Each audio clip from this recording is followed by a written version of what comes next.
সহায়তা বন্ধ অব্যাহত যুদ্ধবিরতি উপেক্ষা করে গাজায় হামলা চালিয়ে যাচ্ছে ইসরায়েল। তীব্র ধ্বংসযজ্ঞ চলছে দক্ষিণ গাজায়। এদিকে হামাসের শীর্ষ নেতার সাথে বৈঠক তুরস্কের পররাষ্ট্রমন্ত্রীর। আরও জানিয়ে দিব, চীনের সহায়তায় দিনে ৫০০ মিসাইল বানাবে ইরান। সর্বশেষ থাকছে, যুদ্ধে যাওয়ার ভয়ে ইউক্রেনের তরুণরা পালাচ্ছে। এতক্ষণ শুনছিলেন সংবাদ শিরোনাম, এখন বিস্তারিত।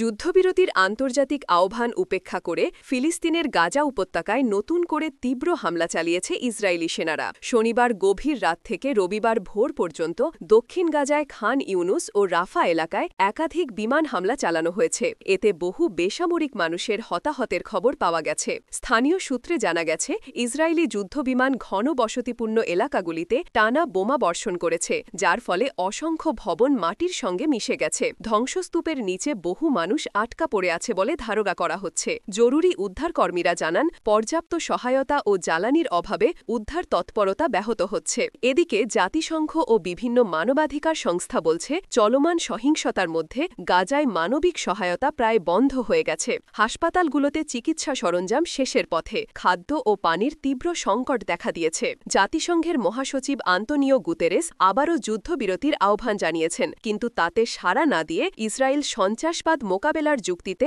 অভিযান অব্যাহত রাখার ঘোষণা দিয়েছে। এরপর জানবেন, ফিলিস্তিনের ইসলামী প্রতিরোধ আন্দোলন হামাসের শীর্ষ নেতার সঙ্গে গুরুত্বপূর্ণ বৈঠক করেছেন তুরস্কের পররাষ্ট্রমন্ত্রী হাকান ফিদান। গাজায় চলমান ইসরায়েলি আগ্রাসন, মানবিক সহায়তা প্রবাহ এবং যুদ্ধবিরতির সম্ভাবনা নিয়ে এই বৈঠকে আলোচনা হয়েছে বলে কূটনৈতিক সূত্রে জানা গেছে। তুরস্কের পররাষ্ট্র মন্ত্রণালয়ের এক বিবৃতিতে জানানো হয়, আঙ্কারায় অনুষ্ঠিত এই বৈঠকে হামাসের রাজনৈতিক ব্যুরোর প্রধান ইসমাইল হানিয়া সহ সংগঠনের কয়েকজন শীর্ষ প্রতিনিধি উপস্থিত ছিলেন। আলোচনায় গাজার চলমান মানবিক বিপর্যয় এবং বেসামরিক জনগণের নিরাপত্তা নিশ্চিত করার উপায় নিয়ে গভীর আলোচনা হয়। বিবৃতিতে আরও বলা হয়েছে, তুরস্ক ফিলিস্তিনি জনগণের পাশে থাকবে এবং গাজার মানুষের কাছে মানবিক সহায়তা পৌঁছে দিতে আন্তর্জাতিক সমাজের সহযোগিতা জোরদারের আহ্বান জানাবে। পররাষ্ট্রমন্ত্রী হাকান ফিদান বলেন, গাজার প্রতিটি শিশুর জীবন আমাদের কাছে মূল্যবান। মানবতার স্বার্থে যুদ্ধবিরতি এখনই প্রয়োজন। তুরস্ক গত কয়েক সপ্তাহ ধরে মধ্যপ্রাচ্যের বিভিন্ন দেশের সঙ্গে ধারাবাহিক কূটনৈতিক যোগাযোগ চালিয়ে যাচ্ছে। এর আগে ফিদান কাতার, মিশর ও ইরানের কর্মকর্তাদের সঙ্গে বৈঠক করেছেন। এই আলোচনাগুলোর মূল লক্ষ্য হচ্ছে গাজায় সহিংসতা বন্ধ ও মানবিক সহায়তার পথ খুলে দেওয়া। অন্যদিকে ইসরায়েলি কর্তৃপক্ষ হামাসের সঙ্গে যে কোনো ধরনের আলোচনাকে সন্ত্রাসীদের সঙ্গে আপোষ বলে মন্তব্য করেছে। তারা বলছে, হামাসের হাতে আটক ইসরায়েলি জিম্মিদের মুক্তি না হওয়া পর্যন্ত সামরিক অভিযান থামানো হবে না। তবে মধ্যপ্রাচ্য বিশ্লেষকরা মনে করেন, তুরস্কের এই কূটনৈতিক তৎপরতা অঞ্চল জুড়ে একটি নতুন রাজনৈতিক ভারসাম্য তৈরি করতে পারে। আঙ্কারা দীর্ঘদিন ধরেই ফিলিস্তিন ইস্যুতে সক্রিয় ভূমিকা রাখছে। বিশেষ করে প্রেসিডেন্ট রিসেপ তাইয়েব এরদোয়ান ইসরায়েলের সামরিক অভিযানকে গণহত্যা বলে নিন্দা জানিয়েছেন। আন্তর্জাতিক মহল তুরস্কের এই উদ্যোগকে ইতিবাচকভাবে দেখছে। জাতিসংঘ ও ইউরোপীয় ইউনিয়নের কূটনৈতিকরা মনে করেন, তুরস্কের মতো আঞ্চলিক শক্তির মধ্যস্থতায় যুদ্ধবিরতির সম্ভাবনা কিছুটা হলেও বাড়তে পারে। গাজায় ইতোমধ্যে ৩০,০০০-এরও বেশি মানুষ নিহত হয়েছে বলে ফিলিস্তিনি স্বাস্থ্য মন্ত্রণালয় জানিয়েছে, যাদের অধিকাংশই নারী ও শিশু। অবরুদ্ধ এই অঞ্চলে হাসপাতালগুলো প্রায় অচল এবং খাদ্য পানির তীব্র সংকট দেখা দিয়েছে। পর্যবেক্ষকরা বলছেন, হামাসের সঙ্গে তুরস্কের এই বৈঠক ভবিষ্যতে একটি বৃহত্তর শান্তি উদ্যোগের অংশ হতে পারে, যা ইসরায়েল ফিলিস্তিন সংঘাতে নতুন দিক খুলে দিতে পারে। তবে তা নির্ভর করবে আন্তর্জাতিক সমাজের চাপ ও ইসরায়েলের অবস্থানের ওপর। এরপর জানবেন, চীনের প্রযুক্তিগত সহায়তায় প্রতিদিন ৫০০টি স্বল্প ও মধ্যপাল্লার মিসাইল তৈরির সক্ষমতা অর্জনের পরিকল্পনা করেছে ইরান। তেহরান সরকারের ঘন একটি প্রতিরক্ষা সূত্রের বরাতে আন্তর্জাতিক সংবাদ মাধ্যমগুলো এই তথ্য জানিয়েছে। বিশ্লেষকরা বলছেন, এই পদক্ষেপ বাস্তবায়িত হলে মধ্যপ্রাচ্যে মানবিক ভারসাম্যে বড় ধরনের পরিবর্তন ঘটতে পারে। প্রতিবেদনে বলা হয়েছে, চীনের উন্নত প্রকৌশল সহায়তা ও যন্ত্রপাতি ব্যবহার করে ইরানের প্রতিরক্ষা শিল্পকে নতুন করে সাজানো হচ্ছে। এরই অংশ হিসেবে দেশটির প্রতিরক্ষা মন্ত্রণালয় নতুন কয়েকটি মিসাইল উৎপাদন কেন্দ্র স্থাপন করেছে। এসব কেন্দ্রে প্রতিদিন বিপুল সংখ্যক ব্যালিস্টিক ও ক্রুজ মিসাইল তৈরি করা সম্ভব হবে। ইরানের প্রতিরক্ষা মন্ত্রী মোহাম্মদ রেজা আস্তিয়ানি স্থানীয় এক সংবাদ সম্মেলনে বলেন, ইরানের সামরিক শক্তি এখন কেবল আত্মরক্ষার জন্য নয়, বরং আঞ্চলিক নিরাপত্তা রক্ষারও নিশ্চয়তা দেবে। চীনের সঙ্গে আমাদের প্রযুক্তিগত সহযোগিতা পারস্পরিক আস্থার ভিত্তিতে এগিয়ে যাচ্ছে। অন্যদিকে চীন এই সহযোগিতাকে প্রযুক্তিগত ও শিল্পক্ষেত্রের অংশীদারিত্ব হিসেবে দেখছে। বেইজিংয়ের পররাষ্ট্র মন্ত্রণালয় এক সংক্ষিপ্ত বিবৃতিতে জানিয়েছে, চীন কোনো দেশের সার্বভৌমত্ব লঙ্ঘন না করে বৈধ প্রতিরক্ষা প্রকল্পে সহযোগিতা করে থাকে। তবে তারা ইরানের দৈনিক ৫০০ মিসাইল উৎপাদনের খবর সম্পর্কে সরাসরি কোনো মন্তব্য করেনি। যুক্তরাষ্ট্র ও পশ্চিমা মিত্ররা এই উদ্যোগ নিয়ে গভীর উদ্বেগ প্রকাশ করেছে। ওয়াশিংটনের এক প্রতিরক্ষা কর্মকর্তা নাম প্রকাশ না করার শর্তে বলেছেন, ইরানের এই সক্ষমতা কেবল ইসরায়েল নয়, পুরো উপসাগরীয় অঞ্চলের নিরাপত্তার জন্য হুমকি হয়ে দাঁড়াতে পারে। তিনি আরও দাবি করেন, এই প্রকল্প বাস্তবায়িত হলে ইরান অল্প সময়েই তার অস্ত্র মজুদ বহুগুণ বাড়িয়ে ফেলতে পারবে। মধ্যপ্রাচ্যের বিশেষজ্ঞরা মনে করেন, ইরানের এই পদক্ষেপ আসলে পশ্চিমা নিষেধাজ্ঞার বিরুদ্ধে এক ধরনের কৌশলগত জবাব। সাম্প্রতিক বছরগুলোতে যুক্তরাষ্ট্রের নিষেধাজ্ঞা সত্ত্বেও ইরান তার প্রতিরক্ষা শিল্পে উল্লেখযোগ্য অগ্রগতি অর্জন করেছে।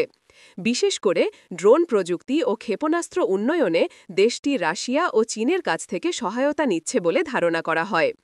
ইরান দাবি করেছে, তাদের নতুন প্রজন্মের মিসাইলগুলো ১০০০ কিলোমিটার পর্যন্ত লক্ষ্যবস্তুতে আঘাত হানতে সক্ষম এবং এগুলো সম্পূর্ণভাবে দেশীয় উপকরণ দিয়ে তৈরি করা সম্ভব। তবে পর্যবেক্ষকরা সতর্ক করেছেন, যদি ইরান সত্যিই দিনে ৫০০ মিসাইল তৈরি করতে পারে, তাহলে মধ্যপ্রাচ্যের অস্ত্র প্রতিযোগিতা আরও তীব্র হবে। এতে ইসরায়েল, সৌদি আরব ও উপসাগরীয় দেশগুলো নতুন অস্ত্র ক্রয় ও প্রতিরক্ষা ব্যবস্থায় বিপুল বিনিয়োগে বাধ্য হবে, যা আঞ্চলিক উত্তেজনা বাড়িয়ে তুলবে। বিশ্লেষকদের মতে, চীন ও ইরানের এই সহযোগিতা কেবল প্রতিরক্ষা ক্ষেত্রেই নয়, বৈশ্বিক ভূ-রাজনীতির ভারসাম্যেও প্রভাব ফেলবে। এটি যুক্তরাষ্ট্রের জন্য নতুন এক কৌশলগত চ্যালেঞ্জ তৈরি করতে পারে। এরপর জানবেন, রাশিয়ার সঙ্গে দীর্ঘমেয়াদী যুদ্ধ চলতে থাকায় ইউক্রেনে বাধ্যতামূলক সেনা নিয়োগের ভয়ে বিপুল সংখ্যক তরুণ দেশ ছেড়ে পালিয়ে যাচ্ছে। সরকারি হিসেবে এখন পর্যন্ত অন্তত কয়েক হাজার তরুণ সীমান্ত পাড়ি দিয়ে প্রতিবেশী দেশগুলোতে আশ্রয় নিয়েছে। এই ঘটনায় দেশ জুড়ে নতুন করে উদ্বেগ ও রাজনৈতিক বিতর্কের সৃষ্টি হয়েছে। ইউক্রেনের সীমান্তরক্ষী বাহিনী জানিয়েছে, সাম্প্রতিক সপ্তাহগুলোতে দেশ ছাড়ার চেষ্টাকালে প্রায় ১,০০০-এরও বেশি তরুণকে আটকানো হয়েছে।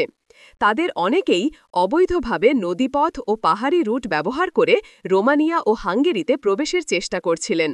কর্তৃপক্ষ বলছে, এদের বেশিরভাগই ১৮ থেকে ৩০ বছর বয়সী। ২০২২ সালে রাশিয়ার পূর্ণমাত্রার আগ্রাসনের পর থেকে ইউক্রেনে পুরুষদের জন্য সেনা ডাকে সাড়া দেওয়া বাধ্যতামূলক করা হয়েছে। তবে যুদ্ধ দীর্ঘায়িত হওয়ায় ক্রমবর্ধমান হতাহতের সংখ্যা এবং অনিশ্চিত ভবিষ্যৎ অনেক তরুণকে হতাশ করে তুলেছে। ফলে কেউ কেউ যুদ্ধক্ষেত্রে না গিয়ে দেশ ছাড়ার ঝুঁকি নিচ্ছেন। কিয়েভের এক বিশ্ববিদ্যালয় শিক্ষার্থী নাম প্রকাশে অনিচ্ছুক বলেন, আমার বন্ধুরা একে একে ফ্রন্টলাইনে পাঠানো হয়েছে। অনেকেই আর ফিরে আসেনি। আমি যুদ্ধ চাই না, আমি বাঁচতে চাই। অন্যদিকে ইউক্রেন সরকার এই ঘটনাকে দেশদ্রোহী মানসিকতা বলে অভিহিত করেছে। প্রতিরক্ষা মন্ত্রণালয় এক বিবৃতিতে জানিয়েছে, দেশ যখন অস্তিত্ব রক্ষার লড়াইয়ে আছে, তখন পলায়ন কোনো সমাধান নয়। সরকার সীমান্তে নজরদারি বাড়িয়েছে এবং অবৈধভাবে দেশ ত্যাগের চেষ্টা করলে কঠোর শাস্তির হুঁশিয়ারি দিয়েছে।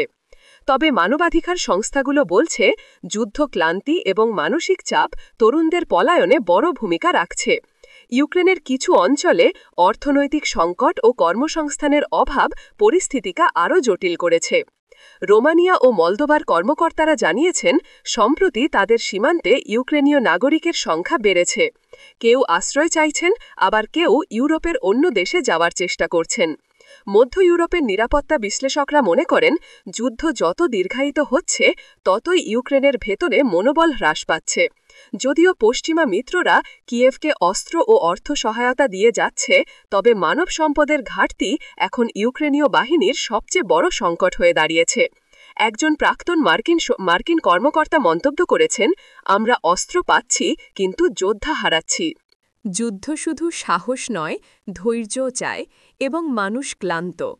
বিশ্লেষকরা সতর্ক করেছেন, তরুণদের এই দেশত্যাগ অব্যাহত থাকলে ইউক্রেনের প্রতিরক্ষা সক্ষমতা দুর্বল হয়ে পড়তে পারে, যা যুদ্ধের গতিপথেও প্রভাব ফেলবে।